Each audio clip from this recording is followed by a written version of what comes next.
Garrard after a 2-2 draw against Gateshead. Luke, down to 10 men, getting a last-minute equaliser. Does that feel like a point game today? Oh, hugely. I've got to be honest with you. The first half, they were very dominant. I'm not even going to say that we weren't at the races. I think they were excellent. They played through us, around us, over us, ran through us, around us, over us. We're leaving the field of play, and I've been manager 9 seasons now. I've never heard the fans so disgruntled, and quite rightly, I have to say, because they've spent their hard-earned cash to come up here to watch us, and the first half wasn't to the levels. And I said to the group, I take full responsibility for that. I come up with a game plan that didn't work. We addressed it at half-time. I was quite calm at half-time, I've got to be honest with you, because there was 2 or 3 players that probably had a little bit of a commotion in the dressing room, which shows you where they're at mentally with regards to standards, and they were very receptive to the message we give them. And I felt second half we were immense. I felt we were on the front foot. I felt we got after them. We didn't give them a yard. We shut the gaps. And listen, thankfully Coxey's gone in at that back post off the back of Timmy being sent off. We went 4-4-1 with about 7 minutes to go. And I said to Lloydie, I don't want to chase it just yet because I don't want to open up. I think we got a chance, and then Lee could have got in off Booty's little touch, and then we go change it. Coxey going in, Femi, Bushy and Dave go and do a 1v1 job at the back, which allows us to put Eric up top, and thankfully we went and got the goal. So yeah, listen, that's, for me, it's a point gained. Yeah. What is the feeling like in the dressing room now, especially probably compared to what it was like at half-time? Listen, I didn't raise my voice, spoke about him. We went to 4-4-2 in-game.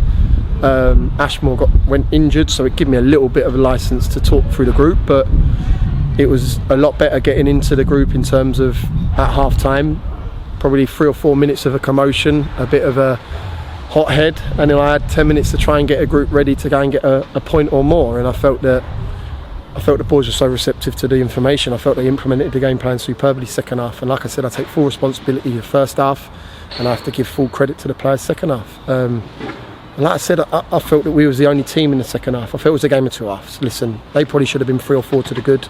They went through us too easy at times, and it's something that I'll address and look at with regards to the group, but this point's done.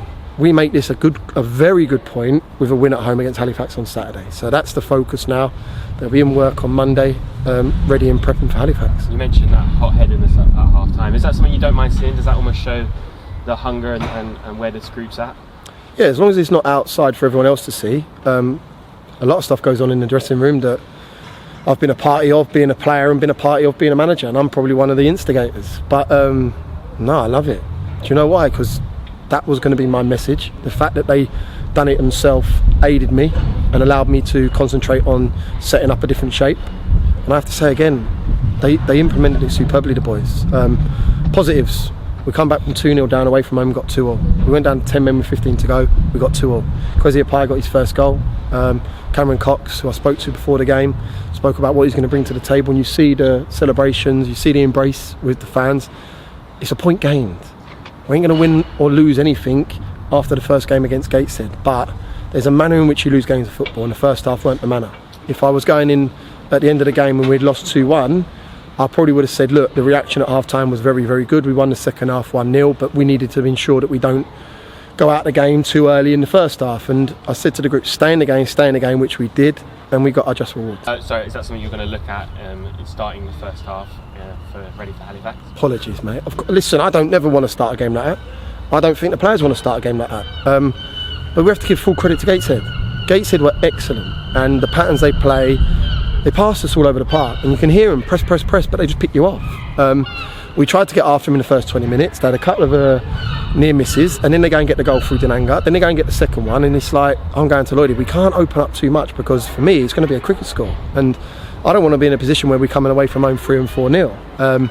That's disheartening. So I had to shut the game down slightly, and they had a little bit more of the ball in their defensive third. But like I said, the boys were excellent second half. Absolutely excellent second half. I'll be interested to see how Mike sees it, because I felt that he probably should, in his opinion, felt he would have been out of the game in the first half. But full credit to that group. It shows resilience, it shows togetherness to go and get a point on the road. And if you win your home games, you get points on your away games, you ain't going to be far short.